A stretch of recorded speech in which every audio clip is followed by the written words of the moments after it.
So let us have some further discussion on electric field and Coulomb's law. So what is that discussion? कुछ calculation है, कुछ numerical है जो electric field और Coulomb's law को लेकर करना है. Further discussion on electric field and Coulomb's law.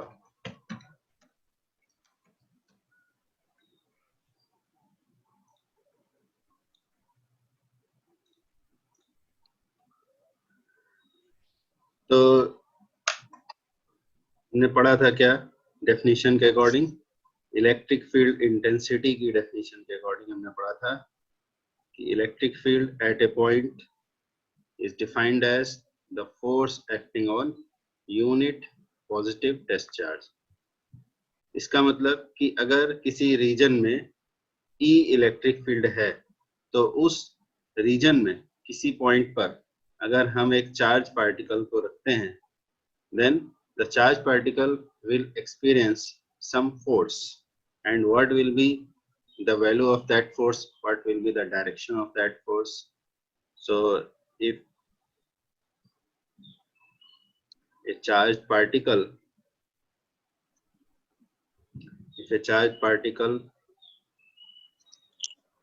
is placed at a point in a region of electric field. अभी हम लोग सोर्स चार्ज की बात करते थे कि सोर्स चार्ज होगा तो उसका इलेक्ट्रिक फील्ड होगा, बट अभी हम क्या बोल रहे हैं, सोर्स चार्ज है कि नहीं हमें नहीं पता है, बट एक रीजन है जहां पर इलेक्ट्रिक फील्ड है, सोर्स चार्ज कहीं होगा तो इलेक्ट्रिक फील्ड उस रीजन उस सोर्स चार्ज की वजह से उस रीजन में आ रहा है. वो कहाँ से आ रहा है, उसका सोर्स चार्ज कैसा है, इस बात का डिस्कशन यहाँ पर नहीं है. तो कोई रीजन है जहां पर इलेक्ट्रिक फील्ड है, सपोज इस तरह का एक इलेक्ट्रिक फील्ड है, मान लो कि इस डायरेक्शन में कोई इलेक्ट्रिक फील्ड है, ऐसे एक इलेक्ट्रिक फील्ड है और उस इलेक्ट्रिक फील्ड में किसी जगह पर एक पॉइंट चार्ज को हमने रखा, मान लो यहाँ पर एक पॉइंट चार्ज को हमने रखा, इस पर चार्ज है Q, ये Q है और ये हमारा इलेक्ट्रिक फील्ड है. तो अगर इस इलेक्ट्रिक फील्ड में हमने एक टेस्ट चार्ज है या कोई दूसरा पॉइंट चार्ज है, बस ये याद रखना है कि वो ऐसा चार्ज हो जो इस इलेक्ट्रिक फील्ड को मॉडिफाई ना करे, इस चार्ज का मैग्नीट्यूड छोटा हो. तो अगर Q चार्ज हमने इस इलेक्ट्रिक फील्ड में रखा तो इस Q चार्ज पर एक फोर्स एक्ट करेगा, उस फोर्स की वैल्यू इस इक्वेशन 1 से पता चलेगी. तो अगर E = F/Q है तो from equation number 1 what do we get, F vector is equal to Q naught E vector. यहाँ पे Q naught लिख लेते हैं तो एक जैसा दिखाई देगा. तो अगर E इलेक्ट्रिक फील्ड में Q चार्ज पार्टिकल को रखा जाए तो उस चार्ज पार्टिकल पर F = Q naught E इतना फोर्स लगेगा. इस इक्वेशन 1 को इस तरह से भी समझा जा सकता है. तो ये इक्वेशन 2 ऐसे लिखने का क्या मतलब हुआ, ये वाली जो इक्वेशन है ये इलेक्ट्रिक फील्ड का फिजिकल सिग्निफिकेंस हमें बताता है. फिजिकल सिग्निफिकेंस माने कि इलेक्ट्रिक फील्ड किसी रीजन में है तो उसका क्या इफेक्ट होगा, उससे क्या डिफरेंस आएगा. तो इसका यही मतलब है कि अगर E इलेक्ट्रिक फील्ड में Q नॉट चार्ज पार्टिकल को रख दिया जाए तो उस पर F फोर्स लगेगा. अब इसमें और डिस्कशन क्या है कि अगर Q not is positive, Q not अगर पॉजिटिव है तो F = होगा, जैसा कि बताया था कि अगर वेक्टर फॉर्म में लिखना है, अगर वेक्टर फॉर्म में हमें लिखना है, देखो हमने F को वेक्टर फॉर्म में लिया है, तो अगर वेक्टर फॉर्म में लिखना है तो चार्ज को विद साइन लिया जाएगा, तो यहाँ लिखेंगे +Q नॉट E वेक्टर.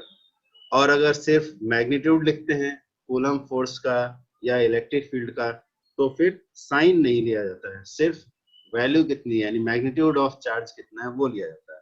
लेकिन अगर वेक्टर फॉर्म में लिख रहे हैं तो चार्ज को विद साइन लेने से डायरेक्शन ऑटोमेटिकली आ जाता है. ठीक है, तो वैसा ही हमने यहाँ पर किया. तो हमारा टेस्ट चार्ज अगर पॉजिटिव है तो फोर्स हो जाएगा +Q नॉट E नॉट. इसको फर्दर थोड़ा सा और इजी करके लिखते हैं तो F इक्वल टू आ जाता है Q नॉट E वेक्टर। तो अगर यहाँ देखें electric field intensity is a vector while Q not is a scalar.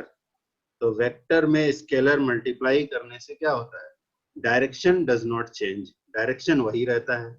यानी कि जो ई वेक्टर का डायरेक्शन होगा वही एफ वेक्टर का भी डायरेक्शन होगा। मतलब इलेक्ट्रिक फील्ड जिस डायरेक्शन में है, अगर पॉजिटिव चार्ज पार्टिकल है तो उस पॉजिटिव चार्ज पार्टिकल पर फोर्स भी उसी डायरेक्शन में एक्ट करेगा। फिर से इस डायग्राम को देखें, इलेक्ट्रिक फील्ड इस डायरेक्शन में था, राइट हैंड तरफ जा रहा था। यहाँ पर हमने पॉजिटिव टेस्ट चार्ज को रखा, तो इस पॉजिटिव टेस्ट चार्ज पर जो फोर्स लगेगा ये फोर्स भी इस इलेक्ट्रिक फील्ड के ही डायरेक्शन में होगा। ओके, ये पहली बात हो गई। अब अगर हमारा टेस्ट चार्ज होता नेगेटिव, जिस चार्ज को हमने इलेक्ट्रिक फील्ड में रखा है वो अगर नेगेटिव होता, अगर माइनस साइन के साथ होता, तो अभी जैसे बताया था कि फोर्स की वैल्यू जब वेक्टर फॉर्म में लिखेंगे तो चार्ज को विद साइन लिया जाएगा, तो हो जाएगा minus Q not E vector. तो क्या आया, minus Q not E vector. इसमें ई है वेक्टर क्वांटिटी, यानी electric field is a vector quantity and charge is a scalar quantity. तो वेक्टर में स्केलर मल्टीप्लाई करने से क्या होता है, डायरेक्शन वही रहता है, बट इस बार यहाँ पर एक माइनस साइन भी है। तो वेक्टर में अगर माइनस साइन लग जाए तो उसका मतलब क्या होता है कि जो ई वेक्टर का डायरेक्शन था, फोर्स वेक्टर आया minus Q not into E vector. It means force vector E vector के अपोजिट डायरेक्शन में होगा। यानी कि यहाँ पर हम क्या बोलेंगे, force acts on Q not, force acts on Q not in which direction, force acts on q naught in a direction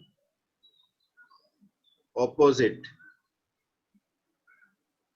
to electric field intensity। Electric field intensity का जो डायरेक्शन है उसके अपोजिट डायरेक्शन में force act करेगा। Okay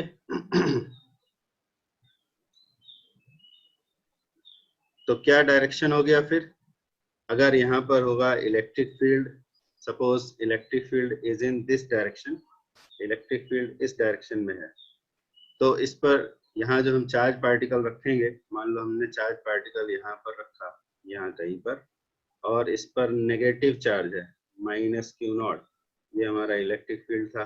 तो इस charge particle पर force किधर लगेगा, इलेक्ट्रिक फील्ड के ऑपोजिट डायरेक्शन में, इस डायरेक्शन में फोर्स लगेगा।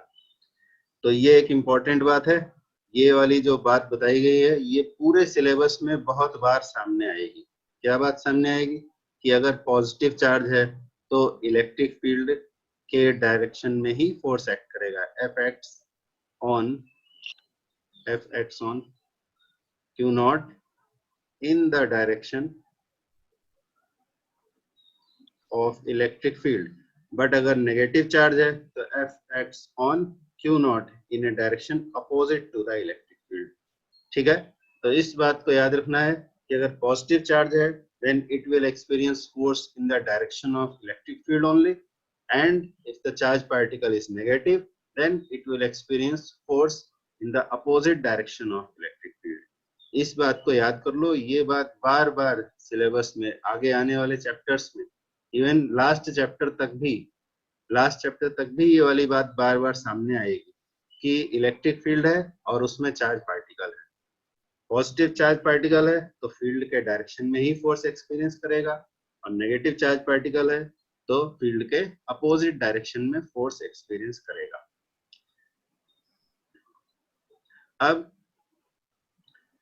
अब जरा देखो, तुम्हारी एनसीईआरटी बुक में ये एक क्वेश्चन है।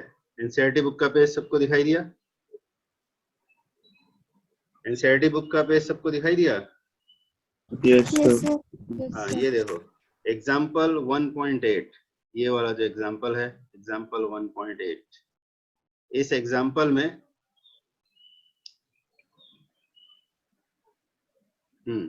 ये जो एग्जाम्पल है 1.8, इसमें इलेक्ट्रिक फील्ड और चार्ज के लिए हमने जो अभी डिस्कशन किया है वही डिस्कशन पर बेस्ड ये एग्जांपल है।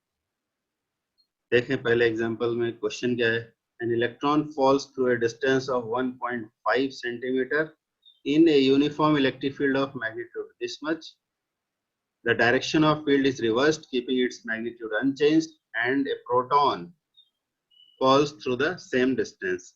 Compute the time of fall in each case. Contrast the situation with that of free fall under gravity. तो इस क्वेश्चन में क्या है, एक इलेक्ट्रिक फील्ड हमें दिया गया है, ये देखो इलेक्ट्रिक फील्ड है 2.0 10⁴ न्यूटन पर कूलम। न्यूटन पर coulomb is the unit of electric field. तो इस वैल्यू को, यूनिट को देखकर भी पहचान सकते हैं कि ये इलेक्ट्रिक फील्ड है। और इस इलेक्ट्रिक फील्ड में एक इलेक्ट्रॉन को छोड़ दिया गया है, एक इलेक्ट्रॉन इसमें गिरता है, ये इलेक्ट्रॉन है। इलेक्ट्रॉन के बारे में जैसे ही बात करते हैं तो सबसे पहले क्या चीज दिमाग में आना चाहिए कि electron has negative charge, electron पर नेगेटिव चार्ज होता है। Electron has negative charge. यहाँ पर क्या क्या चीज हमें मिल रही है क्वेश्चन में इंपॉर्टेंट। पहली बात इलेक्ट्रॉन हैज नेगेटिव चार्ज, दूसरी बात इलेक्ट्रिक फील्ड की वैल्यू दी हुई है, और तीसरी बात इसमें इलेक्ट्रॉन को छोड़ दिया गया है, electron is placed in electric field. तो इलेक्ट्रॉन को इलेक्ट्रिक फील्ड में छोड़ दिया गया है। तो अभी जो डिस्कशन किया गया था उसके according F equal to QE होता है। तो इस बार Q हमारा क्या है, Q है एक इलेक्ट्रॉन का चार्ज, एक इलेक्ट्रॉनिक चार्ज है। तो Q की जगह अगर हम इलेक्ट्रॉन का चार्ज लिखें तो क्या आता है, -E इंटू ई वेक्टर। अभी जैसे डिस्कशन किया था कि जब भी वेक्टर फॉर्म में लिखेंगे तो चार्ज को विद साइन लिखेंगे। तो इलेक्ट्रॉन पर चार्ज कितना होता है, -E, इतना चार्ज होता है। E की वैल्यू अभी बताने की जरूरत नहीं है, वो बाद में लिखेंगे। E की वैल्यू क्या होती है 1.6 10⁻⁻19 कूलम।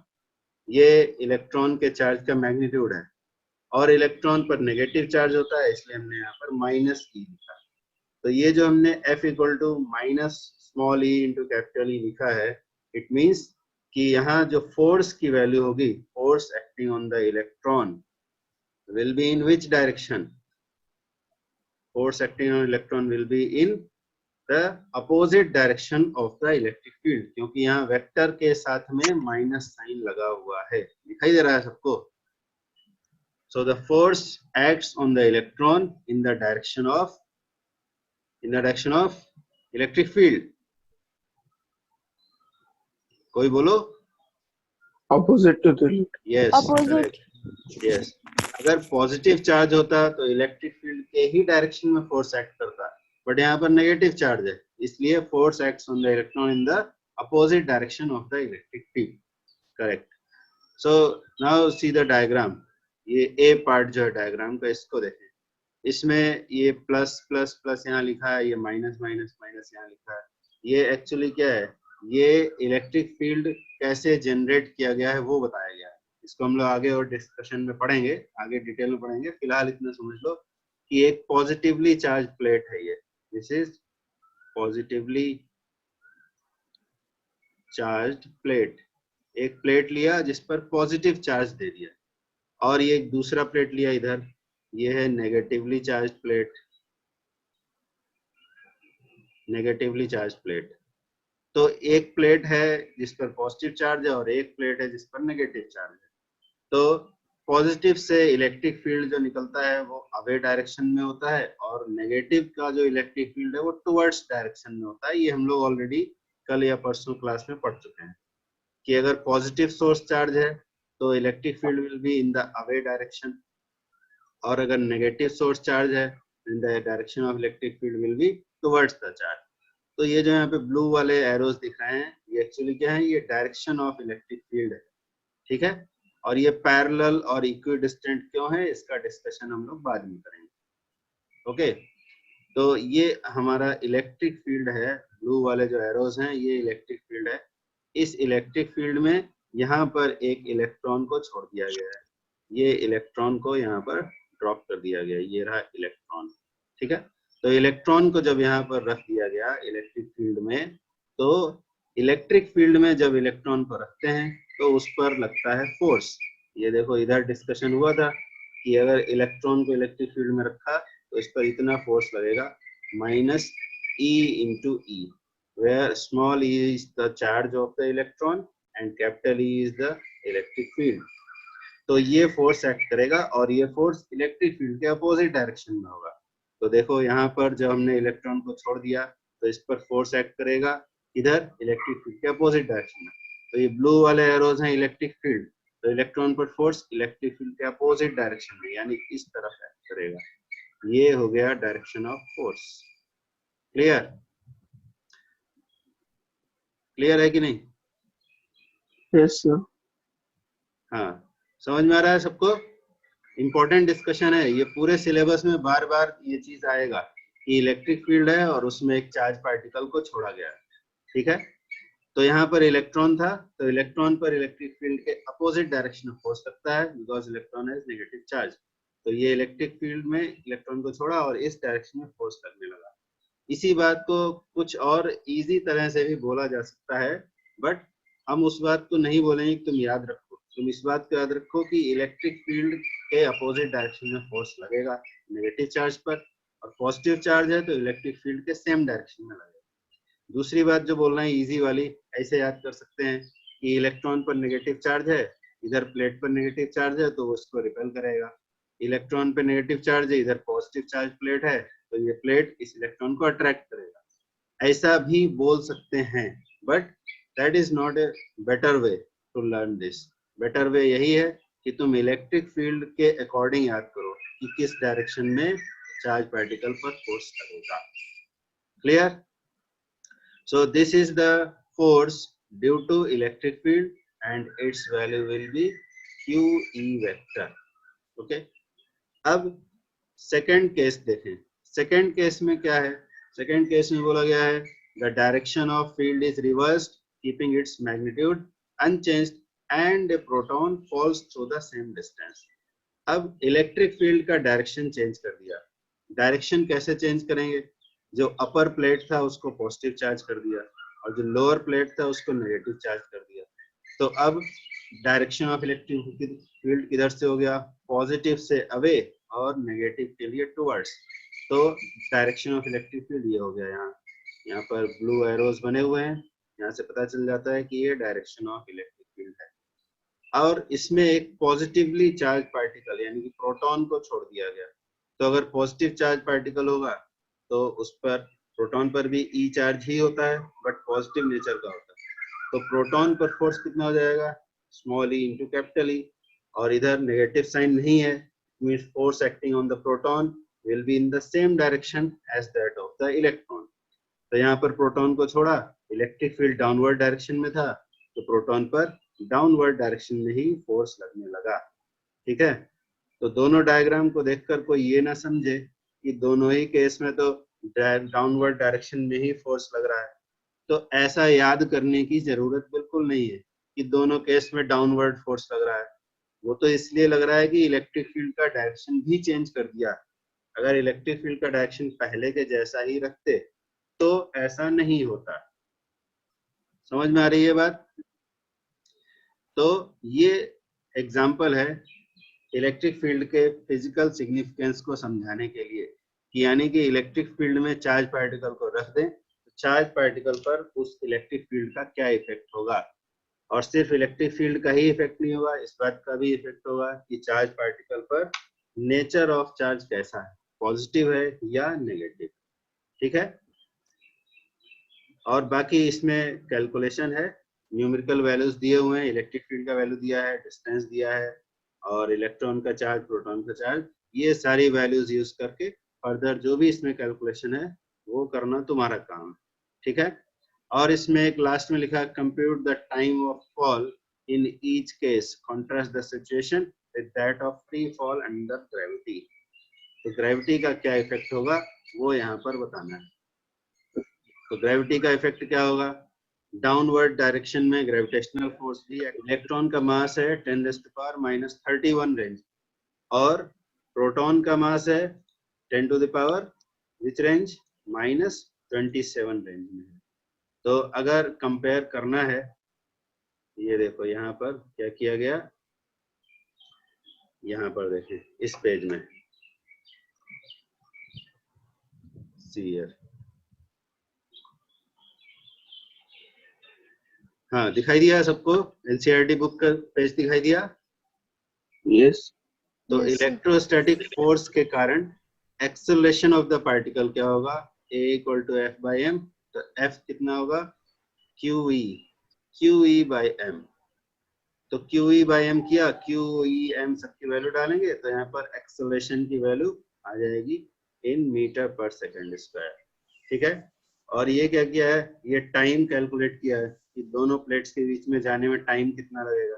तो टाइम और एक्सेलरेशन का ये रिलेशन, ये कहाँ से आया, ये आया है इससे 11 क्लास में जो हमने पढ़ा था, S equal to U T plus 1/2 AT square, यहाँ से आया। तो इस इक्वेशन से अगर t की वैल्यू कैलकुलेट करेंगे तो इतना आ जाएगा, कितना आ जाएगा, 2s बाय a, ये वैल्यू आ जाएगी। u इसमें 0 होगा, u 0 क्यों होगा, क्योंकि इलेक्ट्रॉन को गिरने के लिए छोड़ दिया गया। Electron is allowed to fall, यानी इलेक्ट्रॉन को खाली ड्रॉप कर दिया गया, तो इसलिए u हो जाएगा 0। तो यहाँ से t निकाल सकते हैं कि कितने सेकंड में इलेक्ट्रॉन एक प्लेट से दूसरी प्लेट तक पहुंचेगा। ये न्यूमेरिकल वैल्यूज है, इनको सब्स्टिट्यूट करके आ जाएगा। ठीक है, प्रोटॉन के केस में एक्सेलरेशन डिफरेंट होगा क्योंकि प्रोटॉन का मास डिफरेंट है। यहाँ पर देखो इस फार्मूला में जब हम एक्सेलरेशन की वैल्यू डालेंगे तो आएगा QE बाई m, यानी मास पर भी डिपेंड करता है। तो इसलिए ऐसा नहीं है कि चार्ज सेम है तो एक्सेलरेशन भी सेम होगा, because acceleration depends on mass. Charge same होने से फोर्स सेम हो जाएगा, क्योंकि फोर्स की वैल्यू है F इक्वल टू QE, और E दोनों के लिए सेम है, इलेक्ट्रॉन प्रोटॉन दोनों का चार्ज भी सेम है, तो फोर्स सेम हो जाएगा। बट एक्सेलरेशन सेम नहीं होगा, बिकॉज यहाँ मास से डिवाइड करना होगा। ठीक है, यहाँ तक समझ में आई बात, तो समझ में। अब इसके आगे देखें,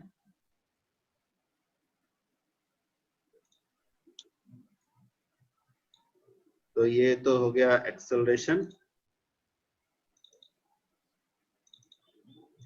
और आगे क्या किया है, आगे ग्रेविटेशनल फोर्स से कंपैरिजन करना था। तो ग्रेविटेशनल फोर्स दोनों ही केसेस में बहुत ही कम होगा, बहुत छोटा ग्रेविटेशनल फोर्स होगा। ठीक है, तो उससे कंपेयर करके यहाँ दिखा देंगे। ये इलेक्ट्रिक फील्ड है, सॉरी ये इलेक्ट्रिक फील्ड के कारण होने वाला एक्सेलरेशन है ये वाला, और ये एक्सेलरेशन ड्यू टू ग्रेविटी, दोनों को कंपेयर करना है।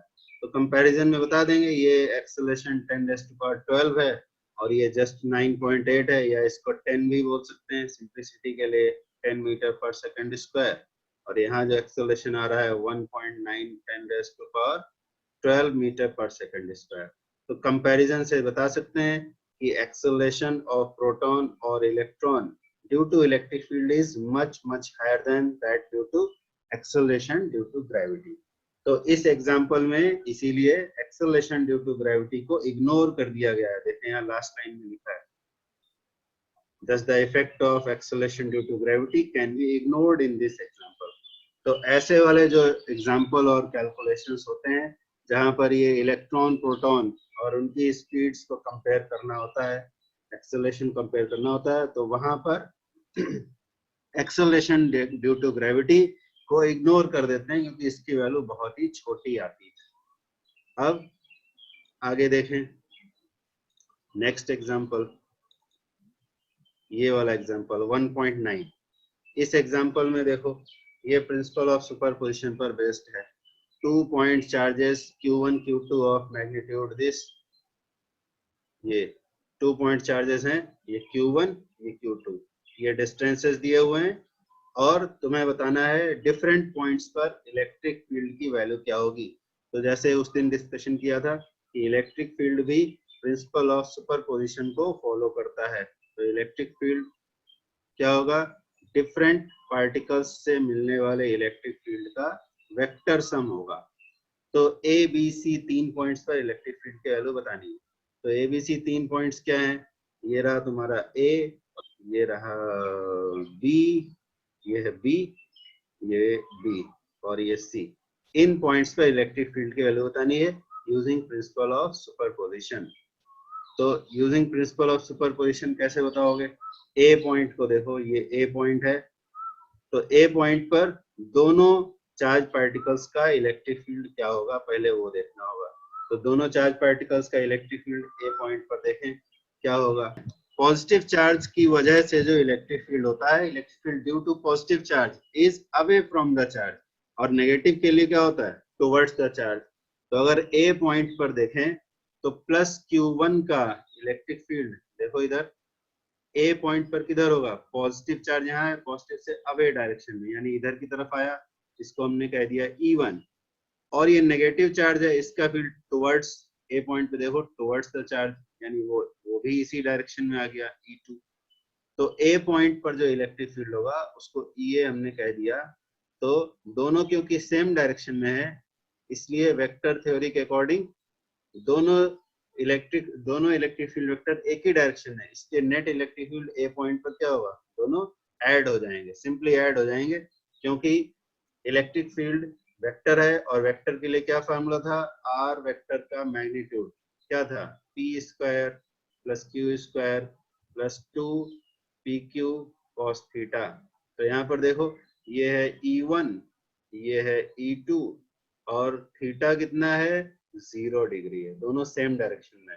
तो क्या आ जाएगा, cos 0 की वैल्यू क्या हो जाएगी 1। तो क्या आएगा P square plus Q square plus 2pq। तो क्या हो जाएगा p plus Q whole square, p plus Q whole square का रूट, तो क्या आ गया p plus P plus Q। तो E क्या हो जाएगा, सिंपली E1 प्लस E2 हो जाएगा। ठीक है, अब B पॉइंट पर देखें, B पॉइंट यहाँ पर है, इस जगह पर यहाँ कहीं पे है B पॉइंट। तो प्लस Q1 का electric field away from the charge यानी इस लेफ्ट डायरेक्शन में आया, माइनस Q का इलेक्ट्रिक फील्ड B पॉइंट पर किधर आएगा, टुवर्ड्स द चार्ज, इस डायरेक्शन में आएगा। आई बात समझ में। हाँ वन लेफ्ट साइड में बनाया है, क्यों बनाया, क्योंकि ये पॉजिटिव चार्ज है, तो पॉजिटिव चार्ज से B की तरफ आओ और लेफ्ट साइड में डायरेक्शन बनाओ, तो ये हो जाएगा E1 का डायरेक्शन। और B पॉइंट पर नेगेटिव चार्ज की तरफ यानी टुवर्ड्स नेगेटिव चार्ज, तो E2 इधर आ जाएगा। तो इस केस में E1 E2 के बीच एंगल हो गया 180 डिग्री यानी कि पाई। तो इस केस में जो रिजल्टेंट इलेक्ट्रिक फील्ड है वो क्या आएगा, E1 और E2 का डिफरेंस आएगा। माइनस साइन हमने नहीं लिखा है क्योंकि क्या करना है तुम्हें, जिसका मैग्नीट्यूड बड़ा आएगा E2 E1 में से जिसका मैग्नीट्यूड बड़ा होगा उसमें से छोटे वाले को माइनस कर देंगे। और डायरेक्शन क्या होगा, फिर डायरेक्शन वही होगा जो E1 E2 में से बड़े वाले का डायरेक्शन होगा। अगर E1 बड़ा है तो E1 का डायरेक्शन हो जाएगा, E2 बड़ा है तो E2 का डायरेक्शन हो जाएगा। ये 11 क्लास वाला कॉन्सेप्ट है, दो वेक्टर्स का रिजल्टेंट। ठीक है, अब सी पॉइंट को देखें, सी पॉइंट को, सी पॉइंट पर इलेक्ट्रिक फील्ड का डायरेक्शन क्या होगा, दोनों चार्ज पार्टिकल का इलेक्ट्रिक फील्ड किधर होगा। तो Q1 से सी पॉइंट की तरफ जाओ, ये आ गए सी पॉइंट की तरफ। Q1 पॉजिटिव चार्ज है तो सी पॉइंट पर अवे डायरेक्शन में इलेक्ट्रिक फील्ड होगा यानी ये होगा E1।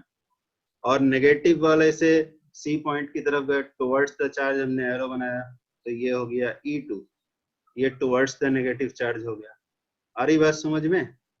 और इनके बीच का एंगल, इनके बीच का एंगल क्या होगा, अगर यहाँ एक हॉरिजॉन्टल लाइन बनाए तो ये एंगल अगर अल्फा है तो ये इस वाले एंगल का करेस्पॉन्डिंग एंगल है अल्फा, ये अल्फा, तो ये पूरा एंगल क्या हो जाएगा 2 अल्फा।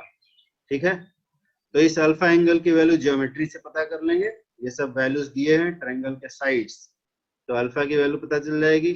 और यहाँ E1 E2 के बीच में एंगल ना तो 0 है और ना 180 है, इसलिए ना ऐड करना है डायरेक्टली ना ही सब्ट्रैक्ट करना है, ये वाला फार्मूला यूज करना है, R equal to P square plus Q square plus 2 P Q cos, यहाँ पर हो जाएगा थीटा की जगह 2 अल्फा। ठीक है, इस फार्मूला से R की वैल्यू आ जाएगी। डायरेक्शन कैसे आएगी, वही तरीका जो वेक्टर्स के लिए यूज होता था, tan बीटा इक्वल टू और वो सब जो फार्मूला था। ठीक है, यानी कि इलेक्ट्रिक फील्ड भी प्रिंसिपल ऑफ सुपरपोजिशन